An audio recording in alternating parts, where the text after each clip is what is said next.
വിസ്മയകഥകൾ. അനന്തതയുടെ അലകൾ. പെട്ടെന്ന് ഉൽക്കകളുടെ പാത മാറാൻ തുടങ്ങുന്നു. എന്നാൽ പുരാവസ്തു അതിന്റെ ശക്തി പ്രയോഗിക്കുമ്പോൾ വെള്ളത്തിനടിയിലുള്ള ഘടന സ്ഥിരത ഇല്ലാതാവുന്നു, തകർച്ച ഭീഷണിപ്പെടുത്തുകയും ചെയ്യുന്നു. ഡോക്ടർ എലീന ലിയോയോട് അവസാന അപേക്ഷയിൽ പറഞ്ഞു, ഈ അറിവ് നിന്നോടൊപ്പം കൊണ്ടുപോകൂ.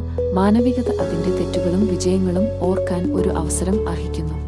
പുരാവസ്തുക്കൾ പൂർണ്ണമായി സജീവമാക്കുന്നതിന് ഡോക്ടർ എലീന സ്വയം ത്യാഗം സഹിച്ചു. ഭൂമിയുടെ അന്തരീക്ഷത്തിൽ ഉൽക്കാശില പടരുമ്പോൾ പുരാവസ്തു ഗ്രഹങ്ങളുടെ ആവാസവ്യവസ്ഥയിൽ സന്തുലിതാവസ്ഥ പുനഃസ്ഥാപിക്കുന്ന ഒരു സ്പന്ദനം പുറപ്പെടുവിക്കുന്നു. ഈ പ്രക്രിയയിൽ പുരാവസ്തു നശിപ്പിക്കപ്പെടുന്നു, അതിന്റെ അന്യഗ്രഹ സ്രഷ്ടാക്കളുടെ സാങ്കേതികവിദ്യയുടെ ശകലങ്ങൾ മാത്രം അവശേഷിപ്പിക്കുന്നു. ലോകം എന്നേക്കുമായി മാറിക്കൊണ്ടിരിക്കുന്നു, ഓർമ്മക്കുറവ് കൊണ്ടല്ല, മറിച്ച് മനുഷ്യരാശിയുടെ പങ്കിട്ട ദർശനം കൊണ്ടാണ്. ലിയോ ഇപ്പോൾ മനസ്സുള്ള ഒരു നേതാവാണ്. അവനും അമ്മയും വെളിപ്പെടുത്തിയ പാഠങ്ങൾ ഉപയോഗിച്ച് പുനർനിർമ്മാണം ആരംഭിക്കുന്നു. അവസാന നിമിഷത്തിൽ അവൻ നക്ഷത്രങ്ങളെ നോക്കി ആശ്ചര്യപ്പെട്ടു. സിഗ്നൽ ഒരു മുന്നറിയിപ്പോ അതോ ക്ഷണമോ?